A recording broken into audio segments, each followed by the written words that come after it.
Hello. Hello, everybody. Hope you're all doing well. I hope that y'all are having a good day. Making sure that my mic is working properly. We're starting a couple minutes earlier than I wanted to. Actually, it's funny. I was going to set up the stream this morning before I went to work, so that way you'd be waiting and you all would know.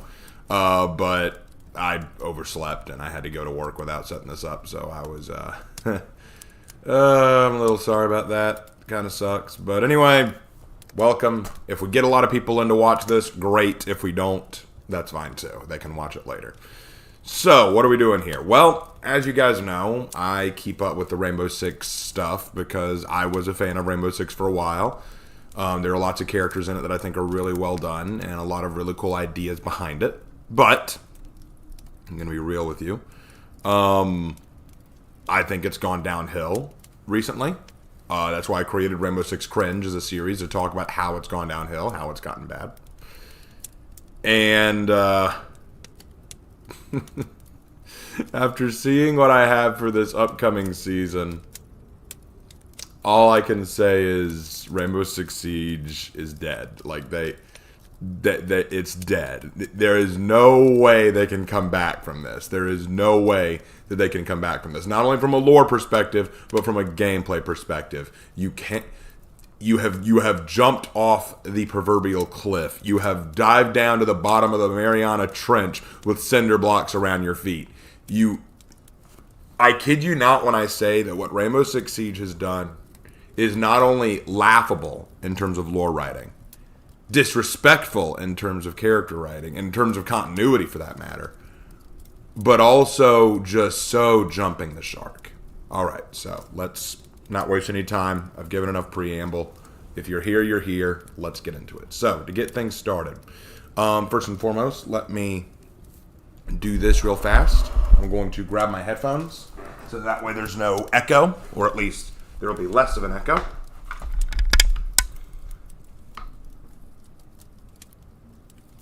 Okay.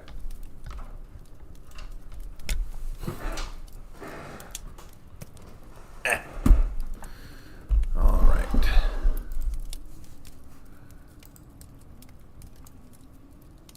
Okay. Gonna make sure that all is working. Good, good, good. Y'all should still be able to hear, even though that is in. Good. All right. Y'all ready? To make sure that desktop audio is working. We're going to turn that up. All right. Let's go ahead and switch to this. All right. Well, let's do this thing. All right, so first thing we're going to do is we're going to start with the trailer. This is the Rainbow Six Siege Operation Twin Shell CGI trailer. It's 30 seconds long. Let's give it a watch. I was an apex killer, fueled by instinct and adrenaline. Times change, though. And so have I.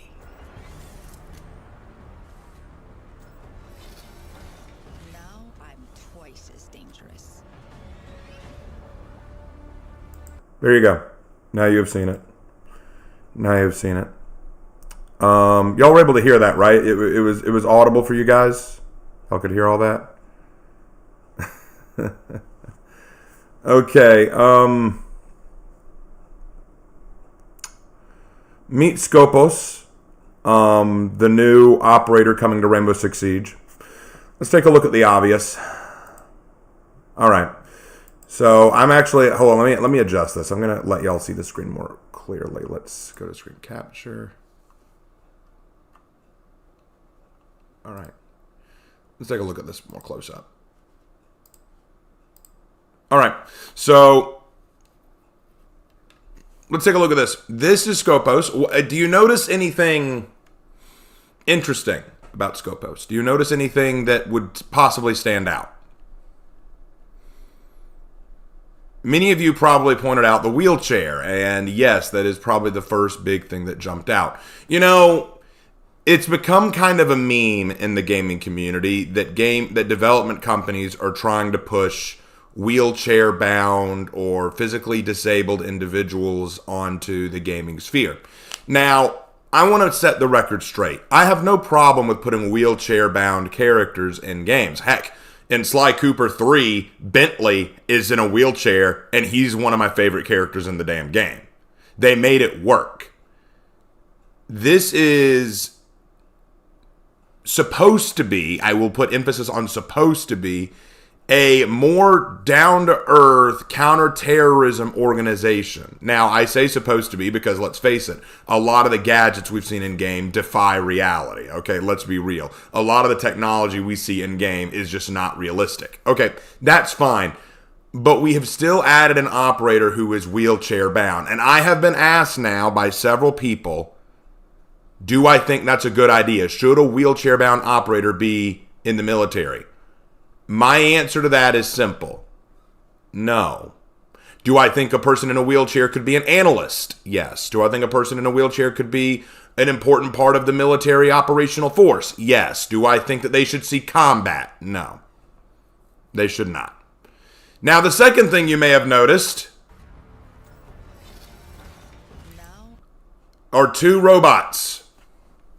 Now, let me tell you why I find this both insulting and funny.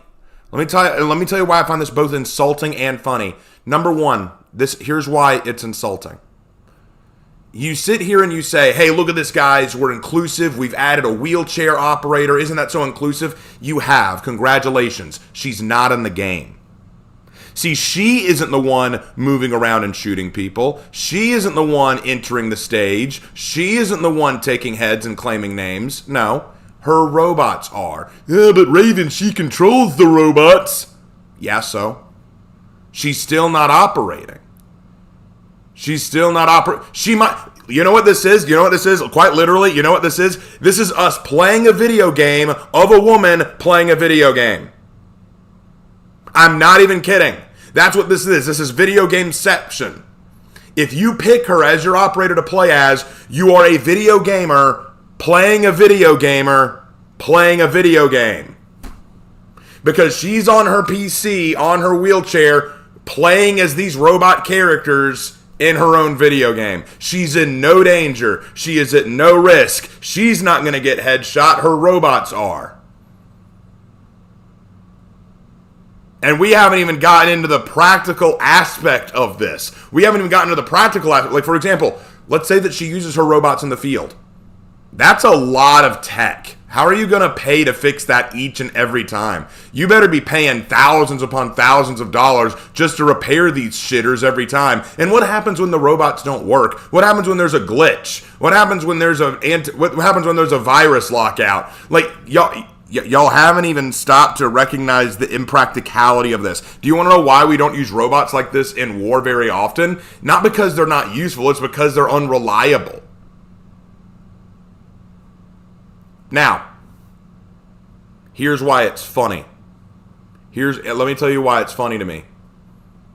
Oh, hold on. $10 from Skopos. A reminder, this is the same universe where Lyra Finca Malanga has a neuropathy and has nanomachines to fix it. The same nanomachines that Fisher would self-administer for his arthritis. Oh, yeah, we're getting to that, Scootmeister. Thank you for the $10, but we're getting to that. Here's my big question.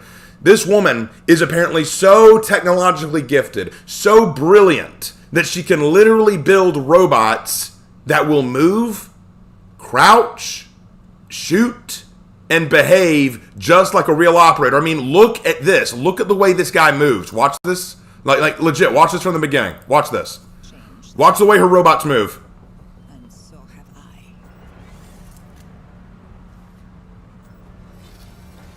Now I'm twice as dangerous. I mean, that is fluid as shit. That is so fluid. No glitches. Like, look, I have seen like Japanese and Chinese attempts at making animatronic robots and move and act like humans.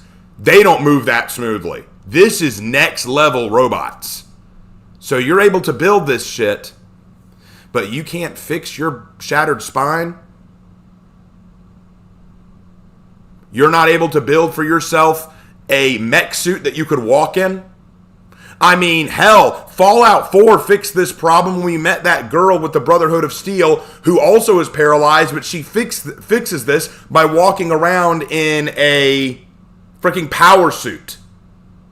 You're telling me she couldn't use her technological abilities to build herself a power suit?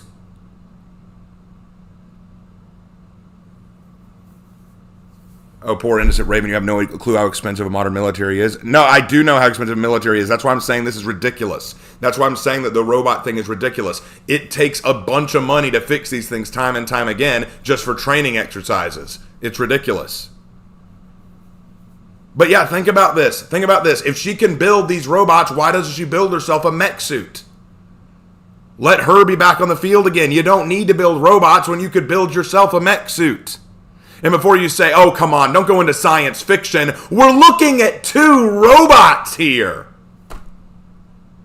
Don't even touch me with that. Okay, so already we have an issue here. Already we have a real issue here. Like, this is really jumping the fourth wall. This is really jumping the shark. But let's get worse. Y'all ready for the worst part? Let's get to the worst part. I decided to look up this operator, and this is the first thing I found out. She's just like Demos. See this? She was originally in Operation Raven Shield. She was in Rainbow Six 3. This character is a pre-existing character, and apparently she used to be a sniper character.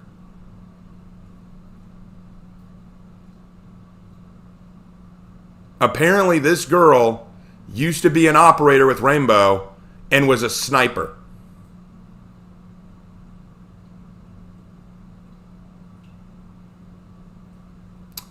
So, what you're telling me is you took a pre-existing female character, decided to literally cripple her, and then throw her back in there with none of her prior sniper skills, but now is basically a robo Hot Wheels.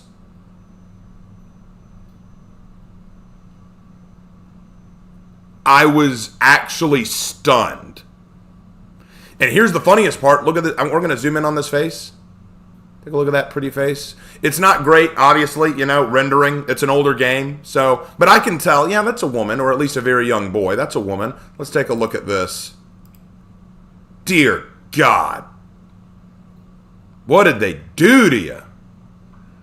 I mean, look, age does bad things to some people, but I'm not going to say you age like wine.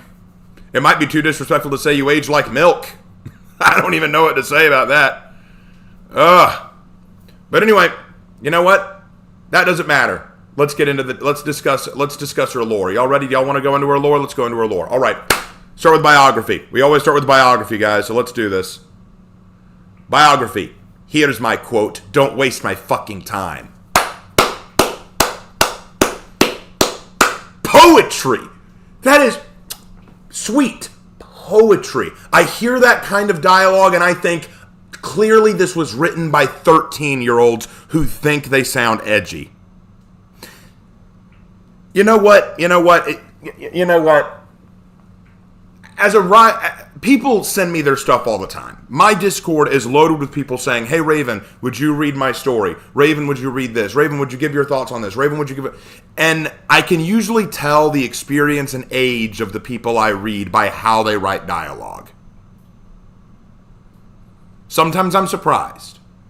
But in this case, I feel like the writer of this was trying way too hard to be edgy. Because this is clearly here's my quote, don't waste my fucking time. I can tell you why this is stupid for two reasons. Number one, what 42, that's right, this operator's age is 42. Like, date of birth, July 25th, age 42. And by the way, July 25th, you have no right to share my brother's birthday. Do not even try to be like my brother. You and my brother cannot share the same birthday. Go forward a day. Anyway, back to it. Here's my quote, don't waste my fucking time. What person asked her for a quote, she gave that, and then they decided to actually use it? Because here's the thing. They didn't think about this when they wrote this, did they? This portion, here's my quote. That means that someone asked her for a quote. For what? What did they ask for her? What did they ask for her quote for? What does she need to give a quote for? Do they just go to everyone's biography and apply a quote to it? Do they say, okay, before we add your file to the roster, can we get a quote from you? Like a quote you want us to all remember? Or did she put this in her yearbook? Is this her senior quote from her yearbook? Because why would someone ask her for a quote? The way I see it, I feel like the quote should just be some random line that they said that defines their personality. But here she straight up said, here's my quote. In other words, someone asked her for a quote. If they kept this part out, if they took this whole part out and just said, don't waste my fucking time, that would be more believable. But they didn't do that. She opens with, here's my quote, meaning she's responding to someone who asked for a quote. This is juvenile levels of writing. But next, don't waste my fucking time. Don't waste my Don't waste my 42 years old and you talk like you're still in high school. 42 years old and you talk like you're still in high school. I just left a high school. I was in a high school substitute teaching today. I just left that place. That feels like something one of those high school kids would say. All right. Let's keep going. Kyrie Galenos was born in Nicosia, Cyprus. At a young age, she was forced to flee her home with her family due to civil unrest. She later joined the civilian police and made a name for herself as a marksman, which led to her recruitment in the Hellenic Force. After showing an exemplary capacity to favor in complex operational variables in 2000 Mediterranean hostage crisis, she was approached by Rainbow. Now, here's where things get interesting. I want to pause there for a minute. When I looked up this on the fan, now granted this is the fan wiki, I will grant that, but listen to this when I read the fan wiki. Born in Nicosia, Cyprus, Galenos was thrust into the ethnic tensions on Cyprus from an early age when her family lost their homes during widespread clashes between Turkish and Greek rioters. Now that adds a lot more information to the story. This actually lets us see a little bit more of what she dealt with as a child. I like this because the Turkish and Greek tensions in Cyprus at the time would have been high. So I like that they added this detail. The Galenos family, while never physically harmed by the tensions, continued to suffer difficult times for many years due to the unrest. Eventually, they fled the city, and Galenos' father, an ex-ELDYK sniper, taught her his trade and extended hunting trips through the center of the island. Galenos attempted to join the Greek MYK forces, but was denied due to her gender. Instead, she joined the civilian police force and quickly rose up to prominence as a sniper with a reputation for precise shooting in less than optimal conditions, which led to her recruitment into the Hellenic Force. Now, all of this that we just read, keep that in mind. I'm going to keep that highlighted, but we're going to go back over here. And we're going to reread this. Kyrie Galenos was born in Nicosia, Cyprus. At a young age, she was forced to flee her home with her family due to civil unrest. She later joined the civilian police and made a name for herself as a marksman, which led to her recruitment into the Hellenic Force. All of this, these three sentences versus all this.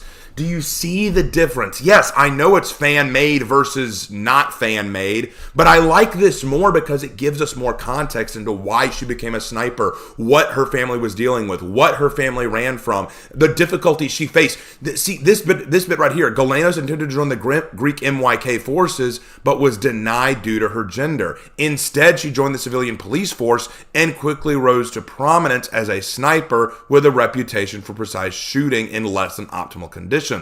See, I like that because it shows, hey, she may have been denied from the military, but she was able to join the police and through that still gained a reputation and gained attention. So I like that is better. That's good writing.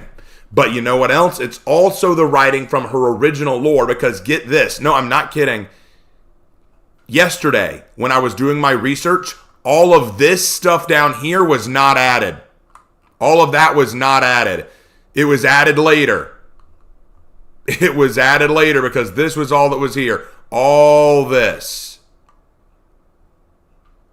Anyway, let's keep going. After showing the exemplary capacity to factor in complex operational variables in the 2000 Mediterranean hostage crisis, she was approached by Rainbow. Okay.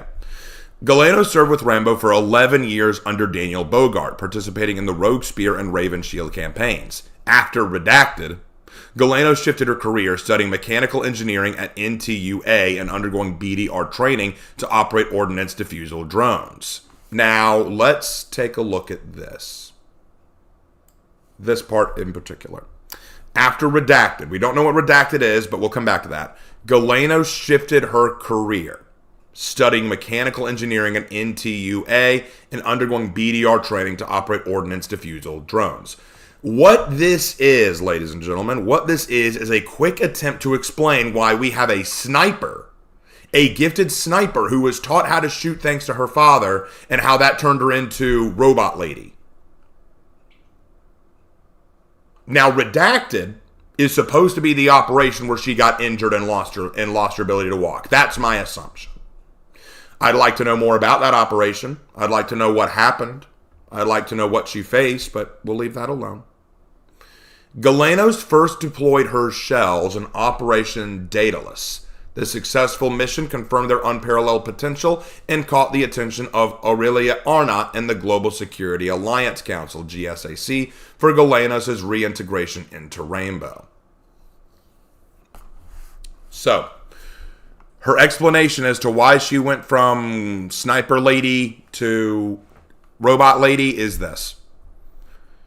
In a mission, she lost the ability to walk, decided to focus on mechanical engineering, and after her very first deployment of her robots, she was accepted back into Rainbow because they're just that awesome. So you're saying on their maiden voyage, the very first test run of these shells, and she's already Rainbow worthy? No. Nah, that's messed up, man. That's messed up. See, the way I see it, these robots should be studied. These robots should be analyzed. We should see if these shells can be used for other purposes. We should be sharing this information in these blueprints. We should be looking into having these things be more than just her two little toys to use in casual exercises. But that's just me. All right. It was explained in the revealed stream, but she lost her ability to walk from the explosion that Deimos caused when he betrayed Rainbow. Ah. Gotcha. So that was when it happened. Okay. All right. I'll buy that. Why? But that still goes back to my previous question. Why did she focus on mechanical engineering and not anything else? And and if she was going to focus on mechanical engineering, why not build for herself some kind of mech suit to help her walk?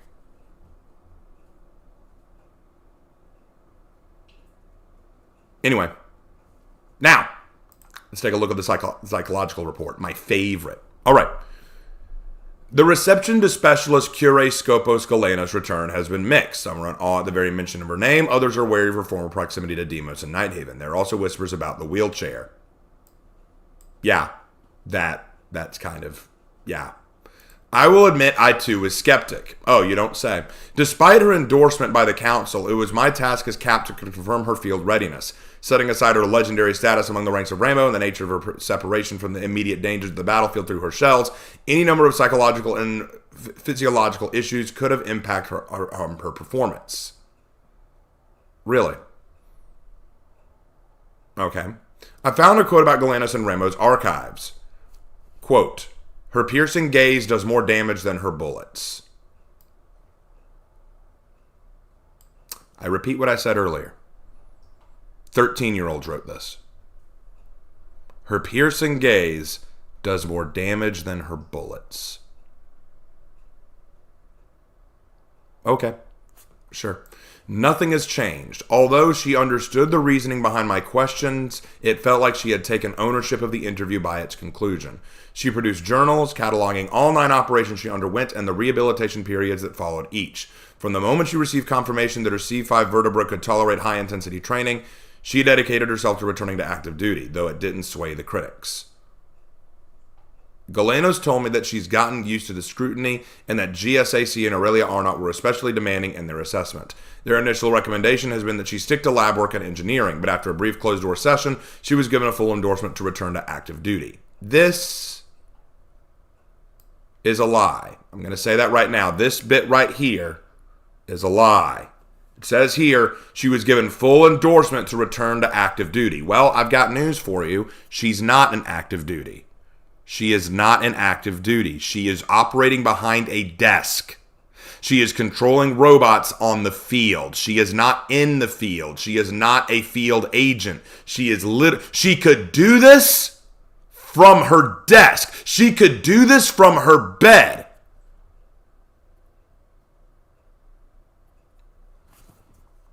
I have followed suit. Operator Galenos is here to stay, and I'm convinced that she is amongst our best. Yep. She's a step above the rest. She's running with the best of them. I mean, anyone wants to catch up to her, they've got to really hop, skip, and a jump to make that leap. More puns, I'm sure. More jokes will be coming, I'm sure. As her captain, I have access to privileged information regarding the nursery bombing in Bratislava and the incident 3 years later in Redacted. Descriptions of the events alone were distressing, and participating in just one would have challenged my resolve. How Galenos navigated these traumas shows fierce determination that I can't help but in awe of. But I do worry about her inevitable reunion with Deimos. She had believed Morris to be dead, and they were well known to have been close friends. Now that she knows the truth, what will she do when she sees him again? Maybe she'll roll over him. What do you want me to say? What do you think she'll do? What can she do? The whole reason she's using the robots is because she's incapable of active duty work. I mean, y'all may say that I'm being a little bit too mean to her right now, but here's the ultimate problem we have with this. They're making it sound like, oh, she's so awesome as this brand new operator. Even though she's wheelchair bound, she's still so cool. Her glare alone is badass. Her piercing gaze is more damaging than her bullets. Her quote, "Don't waste my fucking time." She's such a badass. The problem is this doesn't fit at all with what I would expect from her. You know, this woman suffered immensely as a child, was taught how to shoot by her father, has lost that ability now because of her legs, went into mechanical engineering and built robots. Rather than look for a way to fix herself, she made new robots to play with, send those into their very first mission. They came out perfectly. She's got a badass, no-nonsense attitude. And people are worried, oh, what happens when she runs into Demos? Demos is the one who did this to her. Oh, no, what's she going to do? I don't know what you expect me to say. What do you think she'll do? What do you... No, Doc, I'm genuinely curious. What do you think she'll do?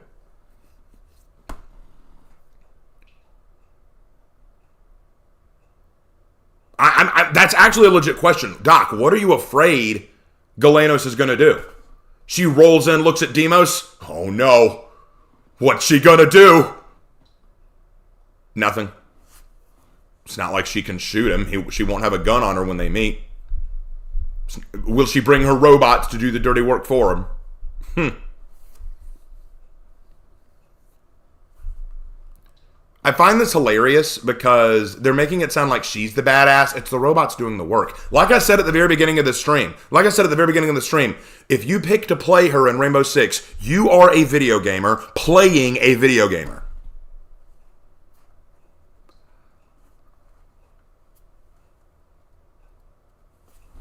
All right.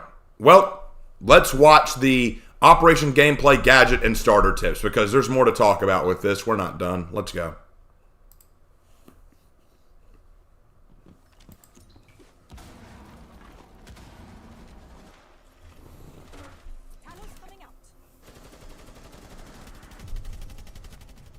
This is Skopos, the new defending operator in Rainbow Six Siege, and this is Skopos' V10 Pantheon shell, and this is Skopos' other V10 Pantheon shell. That's right, Operation Twin Shells is bringing just that. A defender with two remotely controlled robotic operators called shells. Skopos can only actively control one shell at a time, and if the active shell is ever eliminated from a match, Skopos will have her connection severed and will effectively be killed that round. Just because she has two bodies doesn't mean she's got two lives. Now, I already want to address this point. So, let me explain what they just pointed out. So, she can control two robots on the field at once. If a robot is not in her control, it automatically goes into a kneeling position and sets up an active shield. Okay. She then controls the other robot and it acts just like any other operator. Now, if the robot she is controlling is destroyed, she dies. I have two questions. Number one, why? Wouldn't the signal just bounce back to the original, or couldn't she activate the other one? Why does killing the robot deactivate the signal that she uses to control both of them? How does that even work? How does that work? Like, think about it like a Bluetooth thing. Like in Bluetooth, like, okay, so I recently got my brother for his birthday this cool little thing that plugs into his car, and he connects it to a radio. And if it's connected to the radio frequency that no one is using, he can connect it through his Bluetooth on his phone, and he can listen to his music through the radio. It's pretty cool. Now, one of the problems we have is both of our phones are connected to this Bluetooth thing, right? So I always have to turn off my Bluetooth connection so that only my brother's phone will be heard. Because if I don't, and I press play on my phone, it will play my music. Both of our phones can be connected to the same Bluetooth at the same time. Wouldn't that work here? If one of her robots goes down, couldn't she just reconnect to the other one? Why is having one down even an issue? Just say, oh, okay, that one's down. I'll pick up the second one. Why do they do that? I'll tell you why. Balancing. They had to balance it because it's like, oh, but now she's got 2 lives. But now it's pointless, isn't it? This makes no technological sense. It's ridiculous. But now the second reason, the second thing I want to say about this. I've started with why. Let me start with another. Why? This is dumb. Okay, this is dumb. This is just dumb. I'm not even going to make it a question. This is just dumb. Again, we're using literal robots. We've gotten to this point where we're using literal robots. I don't even know what to say. I don't even know what to say about this. Anyway.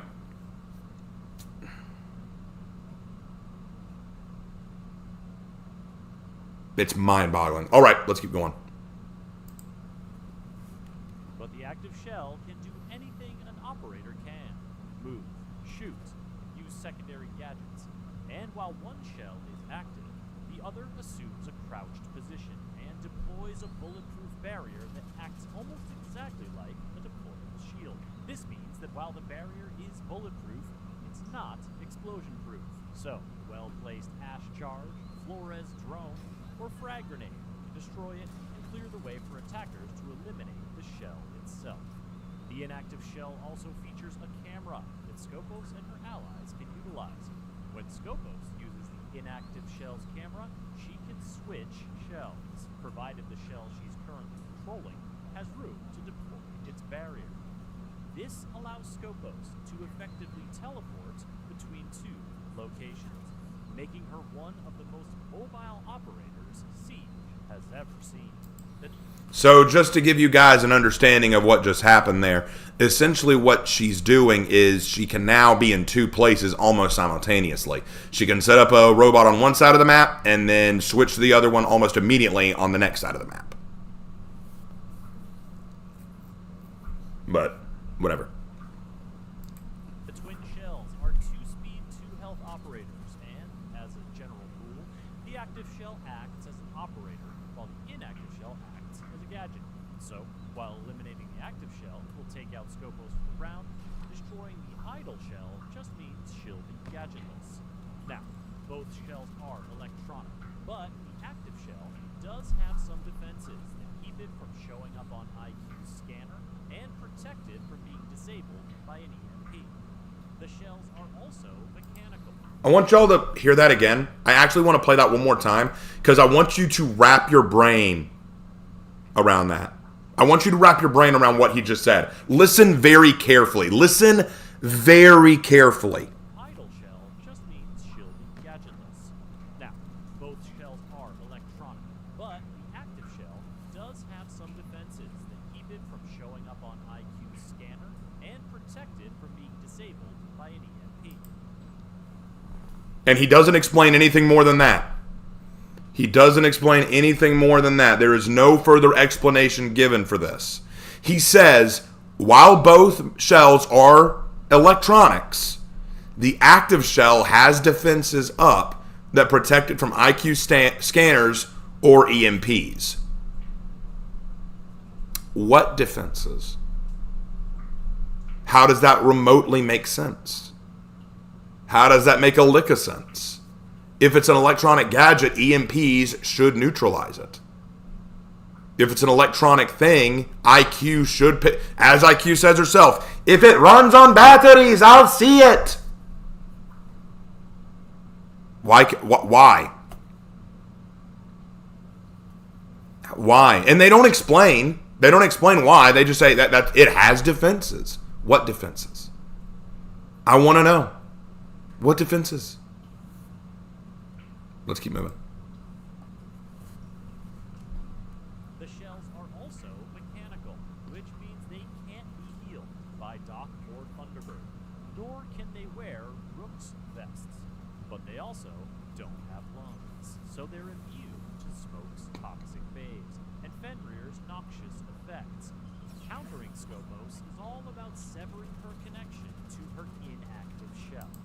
Okay, so I got a few questions about that. So they said that because they're mechanical, they cannot be healed. Okay.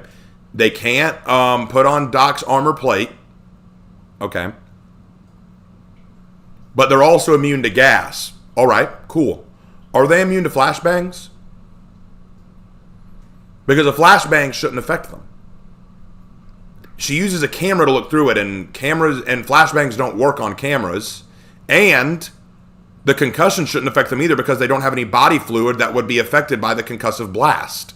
They don't have ear cavities. They don't have a brain. There's nothing in them that would be affected, so are flashbang grenades no longer effective against them? I'd love an answer to that.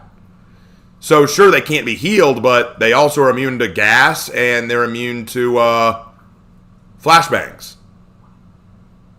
That makes sense to me. Whatever. And while we've talked about how explosions can help, attackers can also use EMPs or Dokebi's hack to prevent Skopos from swapping.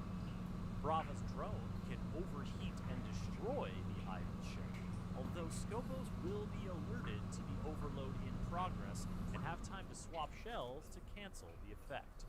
Be sure to keep an eye on your HUD for alerts that your idle shell is being attacked or notifications that your active shell location is preventing you from swapping. Skopos' strongest allies are those who can protect her shells, like Jaeger, Wamai, Mute, and Mozzie.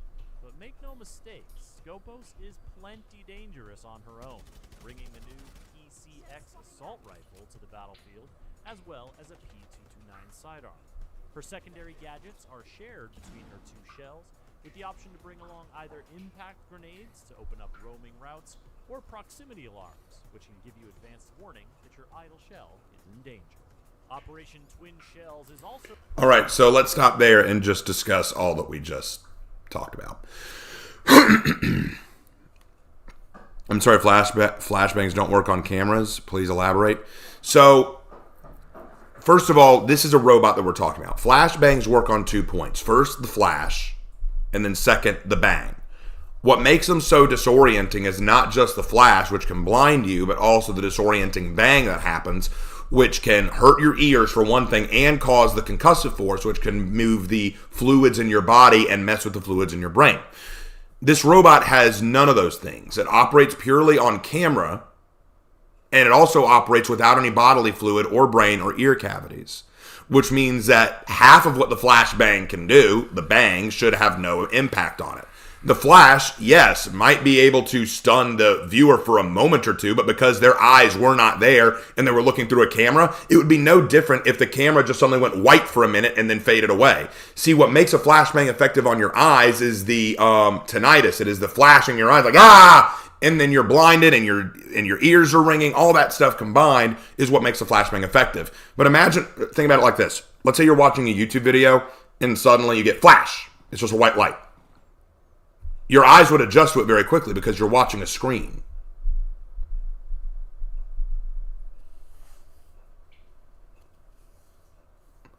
No flashbangs would look into a flashlight through a camera. It would not last long, though. You might be blinded for a moment, but the fact is it's going to go away because you're looking through a camera, bro.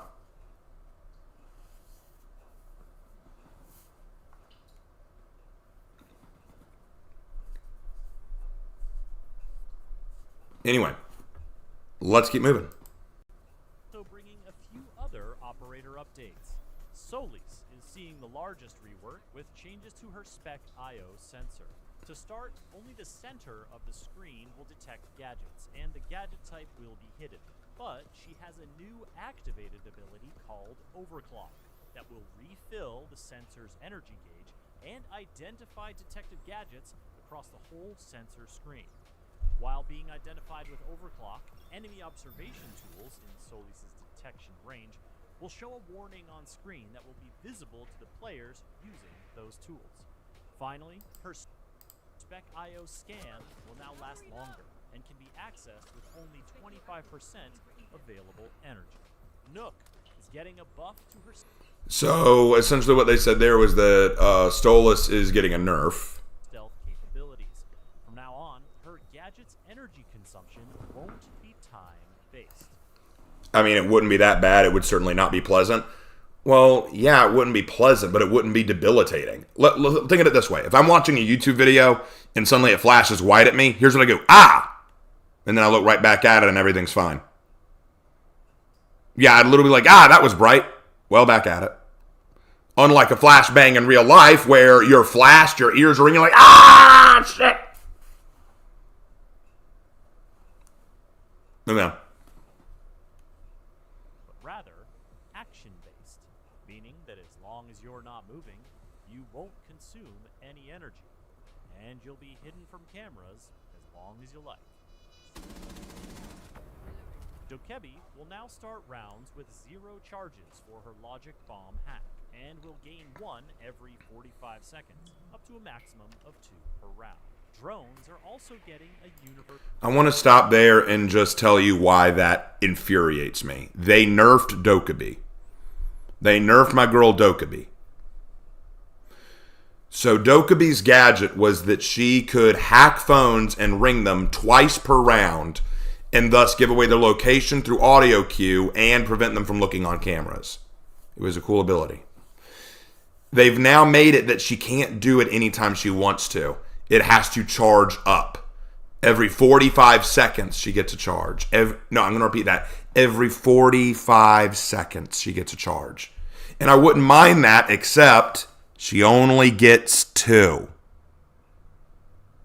She only gets 2.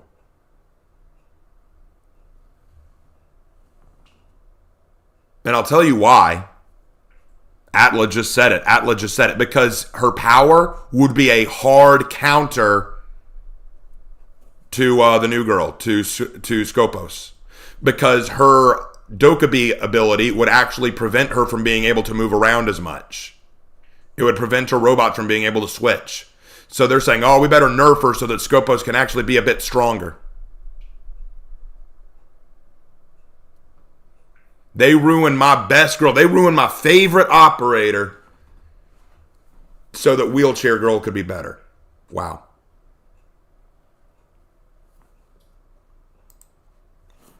Buff, as they can now deploy a speed boost, making them harder for defenders to hit. Thankfully, you'll have more time for target practice, as you can now enter the shooting range while matchmaking. Operation Twin Shells is bringing double the pleasure, double the threat, thanks to Skopos, who will be available right from the start of the season. We'll stop there. Well, the way I see it, it should be continuous. She should be able to load up every 45 seconds with a new one. That would have been okay. But no, they didn't do that. So, my takeaway. My takeaway is this. Rainbow Six Siege has a real problem right now. It's with cheaters.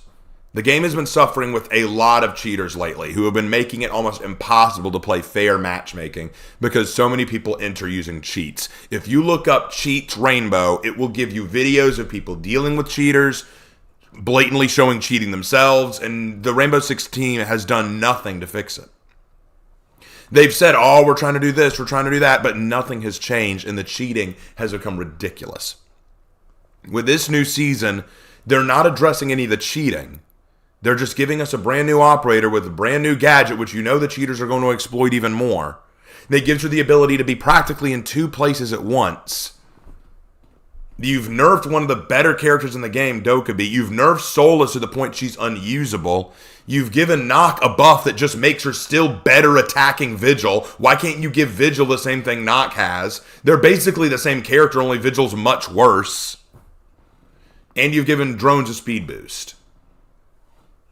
This doesn't fix the overall problems of Rainbow. It's one of the reasons I can't keep playing the game, because each time I go into a lobby, I'll run into a cheater who somehow warp speeds everywhere he goes, or has aim assist. And now we're going to be playing with a character that looks like they're going to be very, very, very hard to counter. And then when you read the lore and the background behind this character, it just makes me even more mad. It just makes you even more mad. Why do we have this robot nonsense in the game? If you really wanted to have a disabled character like her in the game, make it where she has a mech suit. Let her stay a sniper. Let her stay an operational operator. Let her have a mech suit that lets her walk when she's in the battlefield. That'd be interesting. Like, here's a question for you. How are you going to customize these robots? These robots are the ones on the field, not her. So how are you going to customize them? What outfits are you going to give them? Can you give them outfits? I'll be real honest. This is awful.